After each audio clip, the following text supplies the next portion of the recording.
Welcome to the Secrets of College Planning. I'm your host, Anthony Uva, and today we're going to try to get some insight on colleges and what they do for student activities.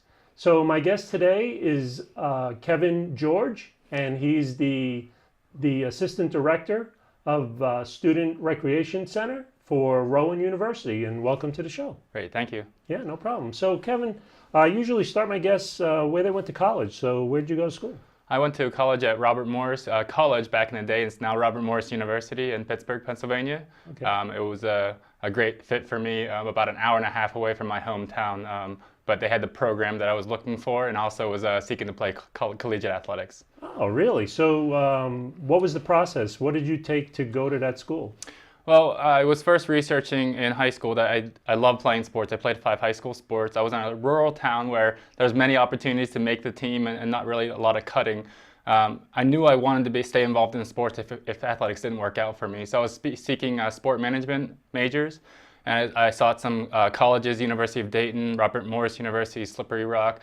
One's within probably 3 to 5 hour radius, and I thought Robert Morris had a really great fit with Pittsburgh having a bunch of sports teams around. So when I saw Robert Morris had a great sport management program, I also wanted to seek in trying to walk on as a kicker for the football team and play on the soccer team. Wow. Yeah. And so what ended up happening? Well, I came in as a walk-on. I wasn't highly recruited. I got a lot of letters from Division III and Division II programs, and didn't get too much from D1s. I did some of the, went to some of the highlighted camps and stuff, but realizing from the area that I came from, the level of competitiveness just wasn't to the level of Pittsburgh or some other large cities. And 4 or 5 walk-ons, tried out for the soccer team, worked out all summer long, best shape of my life, but skill-wise I wasn't meeting the standards. So also same thing with the football kicking. I had a competitor that came from Wilkes-Barre. He could kick 55-yard field goals. I could kick 45, so just didn't make it through. But it was a great experience seeing what student athletes go in the preseason.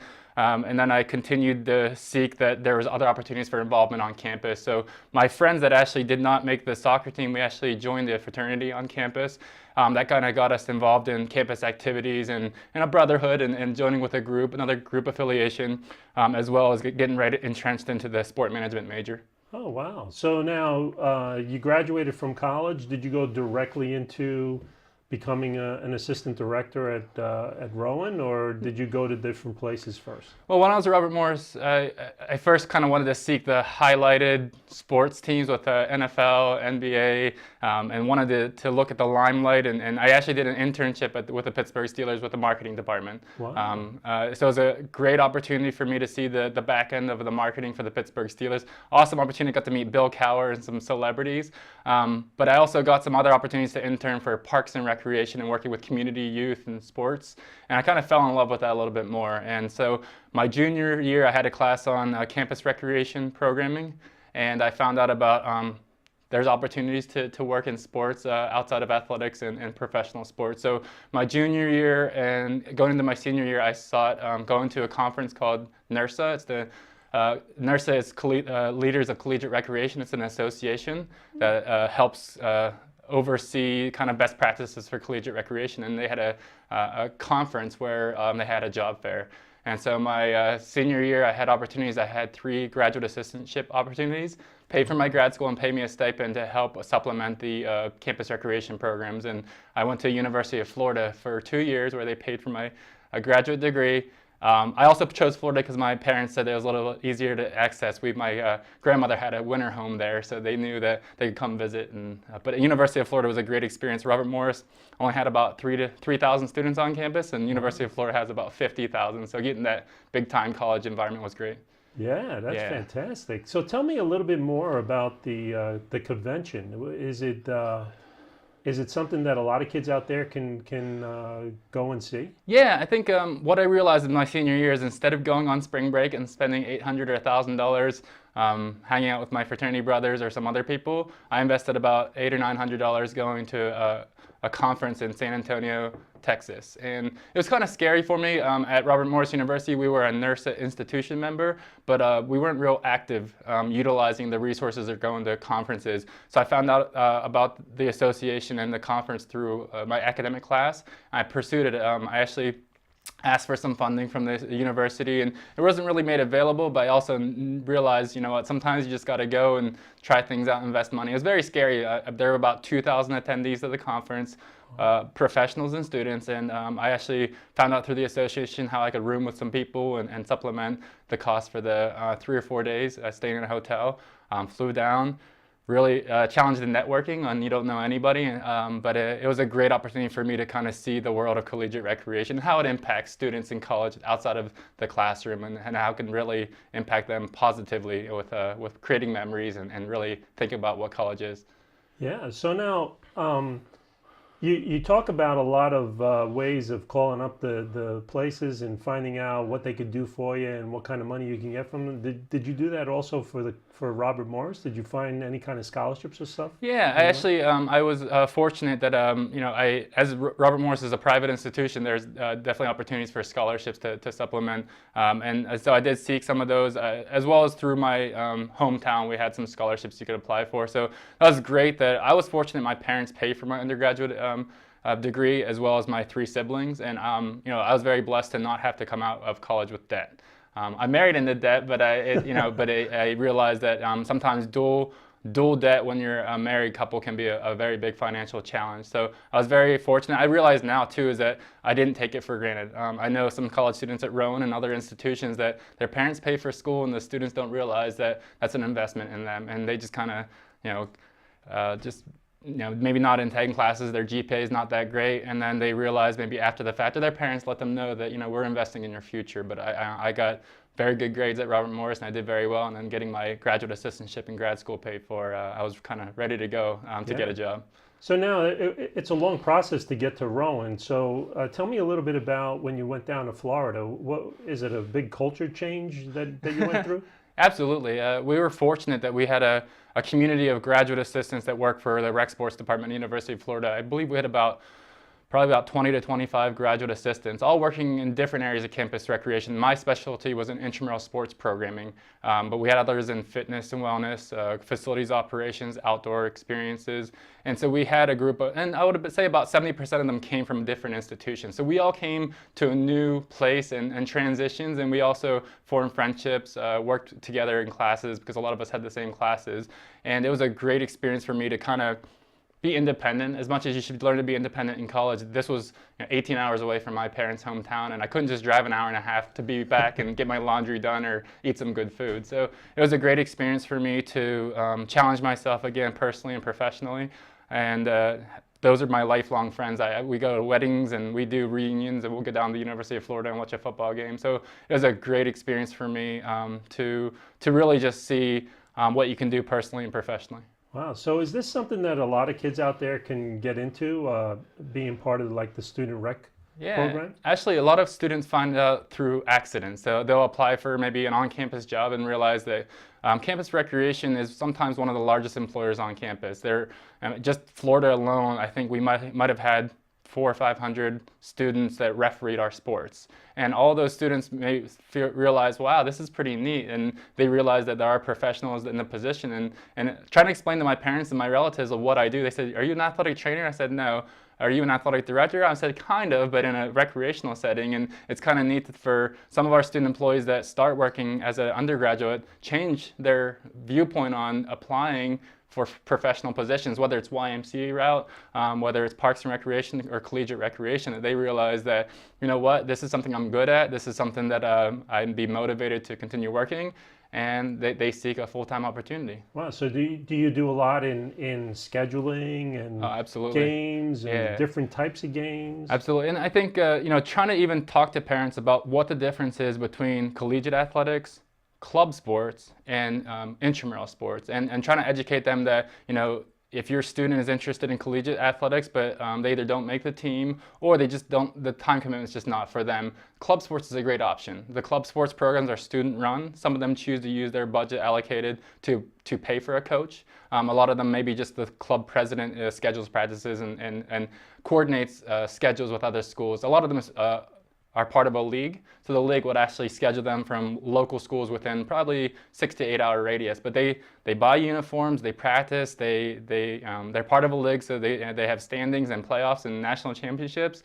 So that's right between collegiate athletics and intramurals. And intramural sports is really a great opportunity, just playing something maybe you love growing up, or we love to push that. Even if you didn't play the sport, come out and play. It's all about having fun, seeing if you can score. You may not be the best, but you can have some fun in those opportunities. So intramural sports is just students on campus playing other students. So now, how did you end up at Rowan University from Florida? Yeah, that's a really neat story. Actually, when I went to University of Florida as a second year graduate assistant, finishing up my second year, a first year graduate assistant came in. His name is Nick Frade, and he was a fitness guy. But he was the all-time points leader as the kicker at Rowan University. So he played for the football team, and he just raved about how great Rowan University was. And this was, 13, 14 years ago. And he just spoke very highly of the professional staff there, that they were very family-oriented, made people feel welcome, made people feel part of a team, kind of that family atmosphere in a work environment. Always about having fun, but also working hard and getting the rewards from that. So when I talked to him about that, I found out that they had a full-time intramural director position, assistant director of intramurals and facilities. And when I met them at the conference 2 years later in Albuquerque, New York, I immediately just gravitated towards them, just very easy to talk to. And my director at the time also, once I got the job offer, said, hey, I know you bring an area of expertise. I'm going to let you take our program and run with it. And it was a great opportunity to see where they were, but see how we could progress and make it a great program. So is this a branch of the athletic director, or is it something that's separate from the athletic sport? That's actually a great question. Through our association, a lot of collegiate athletic programs in the Northeast still house intramural sports and some sport clubs in their umbrella, but a lot of schools are getting away from that because they realize that athletics and recreation are completely different. And a lot of times you'll see maybe a full-time coach, their secondary job is to oversee the intramural sports program, but that kind of doesn't make that the focus. And you'll see a lot of programs, especially in the Midwest, South, and they actually are falling under student life or student affairs, where they realize it's those outside the classroom experiences for those students that can kind of make their day. That's something they're looking forward to. And so, fortunately, where I am at Rowan University, we are falling under student life, and we have a different philosophy, I guess you would say, in the student learning outcomes and what college is about. Not to say some athletics programs are wonderful. I know University of Connecticut, they fall under athletics, but athletics pretty much supports them and says, here's a budget. You do what you do well, and we're gonna keep our hands off. We'll coordinate, maybe spaces and facilities. And but other athletic programs, if you look into them, you'll see that they're not really promoting intramural sports. They're not getting students to come in. They give them very little time on the courts or the fields. Whereas recreation centers that fall under student life, they'll have their own fields. They never have to share. It's their facility. Basketball team's not going to come and take over. We have our own 3 courts at Rowan, and the varsity athletes have their own basketball arena. Wow, that's fantastic. So now, how long have you been at Rowan University? Since July of 2004. And that's a funny story because I didn't realize, what Rowan was about and being a D3 institution. And back then when I was young, I thought, wow, it's a great starter place and I'll be there for a few years and want to jump to bigger and better things. And I realized I fell in love. The first couple of years, transforming the program, really letting our students know what professionalism is. I kind of walked in on a program where people wearing backwards hat and referee shirts untucked, and then we wondered why the students didn't respect the referees. And so I tried to change the philosophy that you want to look the part, and seeing it grow and develop. And then Rowan's been changing so fast and growing. It's been awesome to be part of that. And then I got found somebody in the Philadelphia area who got married and established, and now I don't want to leave. I'm fortunate to be at Rowan University. Yeah, that's great. So now tell us a little bit about Rowan University. What is the school atmosphere like? What's it like being at the school? Rowan is very progressive, and it's interesting talking to my parents. As in Western Pennsylvania, there's some state colleges in the area, and their enrollment numbers are going down. They're cutting programs, and Rowan's kind of the opposite. They're forward-thinking and transformational, and we know where we stand in the state, but we also, the President Hushman has a goal from going from about 13 to 14,000 students to about 20 to 25,000 within a 5 to 10 year time frame, and we're actually, kind of meeting those goals each year in our enrollment numbers, and just Reputation of Rowan, we have the two medical schools now. We have Cooper, the Cooper Medical School, as well as what was the School of Osteopathic Medicine. We call it Rowan Medicine now. So having those two, we're only the second institution in the country with a DO and an MD program. And that really highlights our university, as well as we have a very well-established engineering program. Henry Rowan gave $100 million to Rowan, Glassboro State at that time, and our engineering program is doing so well. We're actually building a new engineering building, as well as our business school. We're building another business building. So we're doing very well. Coming from a teacher's college to now being known for a plethora of majors, it's a really exciting time to be there. Yeah, fantastic. So now you're the assistant director there. So what are some of the duties that you have? Great, that's a good question. I would say it has changed significantly. That's one of the reasons why I love being at Rowan University is I'm not doing the exact same thing I was doing in 2004. There are still components, but I'm realizing that transferable skills that we can teach our students is very important. So I've actually had support from our director to create student leadership positions under Intramural Sports, where I'm not doing the day-to-day scheduling teams. I'm teaching students how to do that. So when they want to seek being a YMCA director, athletic director, or consider campus recreation, they're skilled enough that they can go on to be a graduate assistant.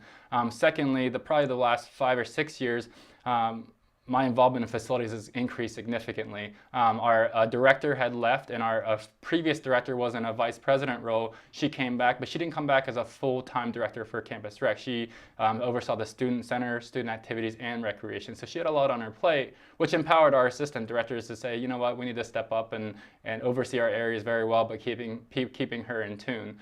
But with the position, I about 5 or 6 years ago, I started overseeing the 2 full-time custodians, which was a great experience to oversee 2 full-time professionals in building management and custodial duties, as well as overseeing our highest student staff called building managers. We entrust our students. Some people are baffled that we give our students that are 21 to 22 years that have been working a couple years, we give them keys to our building. They open up the building. We have outside community members and faculty staff that are like knocking out the door at 5:59 to get in, and they get in at 5:15, 5:30, check to make sure everything's clean and safe and a great welcoming environment, and they close the building at midnight. We don't need to be there with a professional staff doesn't need to be scheduled till midnight, and we don't need to be there at 5:30 to open. We want to empower our students to have that level of responsibility. They're also handling any emergencies, injuries, fights.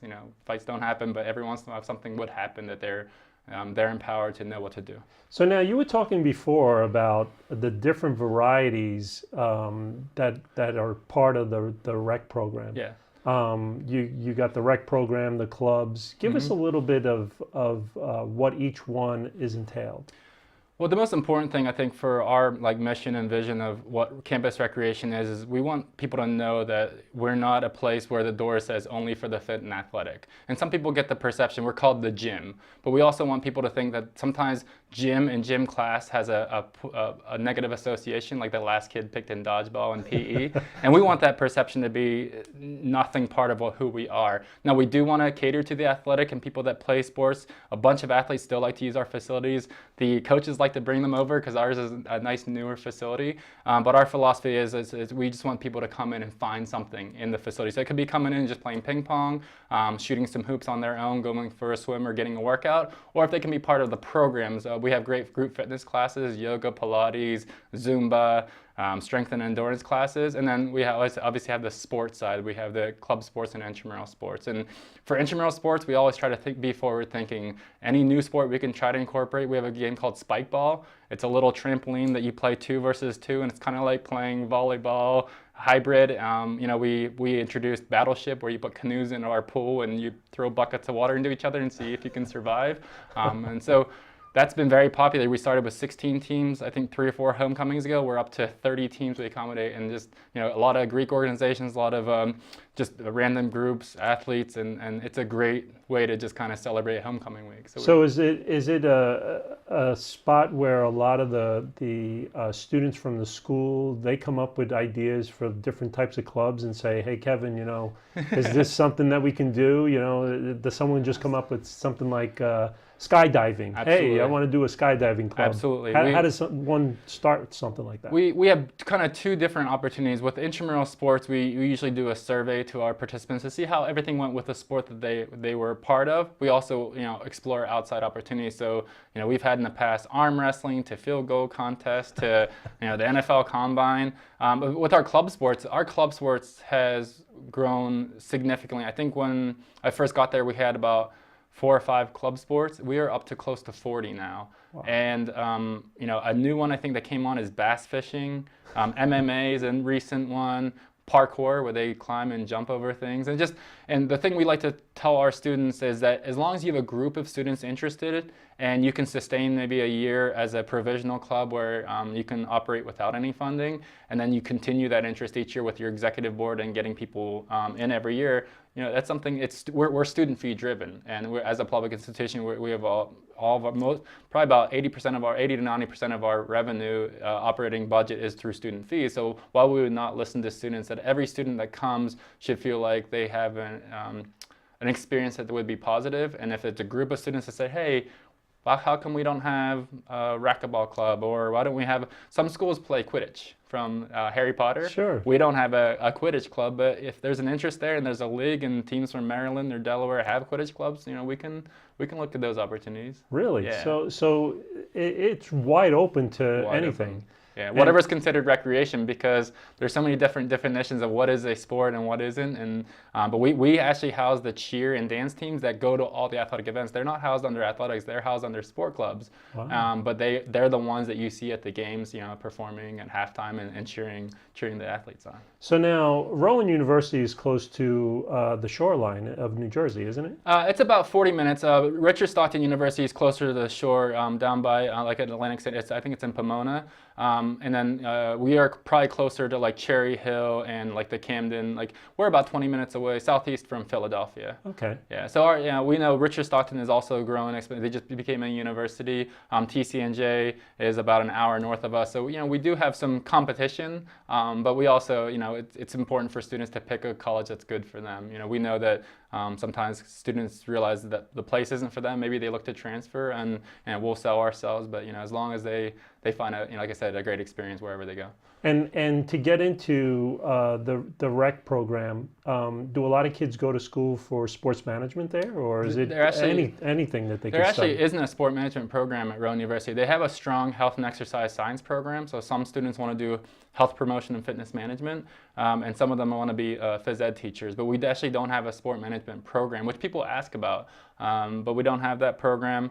But for us, we also pay hourly. We don't hire just federal work study students that have funding from the state. We want to hire the best, and if that means that we pay out of our own operating budget. So we've hired engineers and biological sciences, and we have pretty much, if you look at our 130 student employees, we have about every major available, and we want to make sure that they get transferable skills. Because one of our sport club supervisors recently just graduated. He got a good job at Lockheed Martin. Wow. And he said that 80% of his interview was based on the transferable skills he learned as a sport club supervisor, was conflict resolution or working as a team or problem solving. And that was really good for us to hear, because you would think, why is an engineer major working at the Student Recreation Center? And it really told us that the things we're doing well, we need to continue doing well, but also think outside the box. Each year, the millennial generation and how they learn may be different than 30, 40 years ago.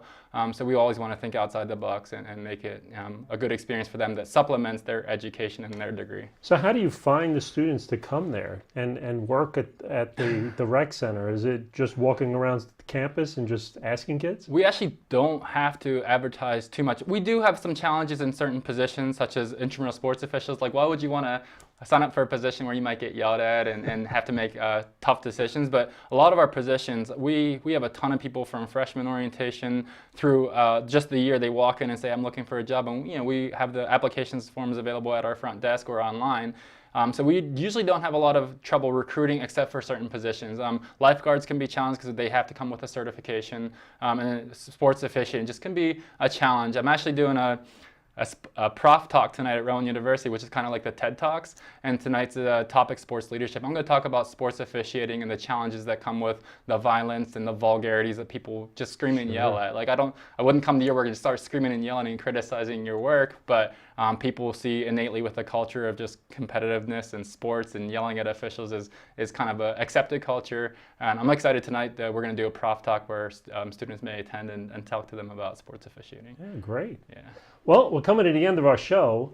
Usually what I ask my guests is, what advice do you want to give to the parents out there that their sons or daughters are going on to college, they want to get involved at the student activity center, they want to get involved at the college level? What advice do you want to give those parents? Well, I think the advice is going to be different per parent and the student. And I think the most important thing is regardless of where they come from. So they could be from community college, maybe they have the student already has a job and there's a lot of time invested, is just always find time for recreation. And it could be mind, body, spirit, it could be stress management, it could be a social interaction, but there's many studies that say, just getting some activities health-wise is beneficial in the long run. If they ever want to be in their parents' shoes and maybe they choose to have kids, that they want to be there for their kids, as well as just, immersing yourself into the institution or university can have that connection that, it's all about retention. Our goal is to not have people quit because of various reasons. And if student activities or recreation can be part of that, where we can say, hey, come in and, shoot some hoops, and you might come and say, well, I'm going to shoot hoops every Wednesday because I know there's a group of people that I can shoot hoops with, and you make connections. And it's also part of that collegiate experience of, you never know who you meet. That could be a relationship, it could be a potential somebody that has a job that will line up for you because you made a friendship. So I would say is, make the most of your opportunities. As much as people can be shy and then they may not have that personality to jump right in, is, I guess part of college is being uncomfortable, making yourself uncomfortable and experience new things, and we really push for that. And we like I said, we don't want to be the place where it's like you can only come in if you're muscular and you played high school sports. It's for anybody. We want anybody to feel comfortable coming in, and we hope that we want to answer questions during orientation and open houses and let them know that something's for them in the rec center or in student life. Great. Well, thank you very much for coming. I appreciate it. Thank you. Yeah, no problem. So you've been watching The Secrets of College Planning. I'm your host, Anthony Uva. Until next time.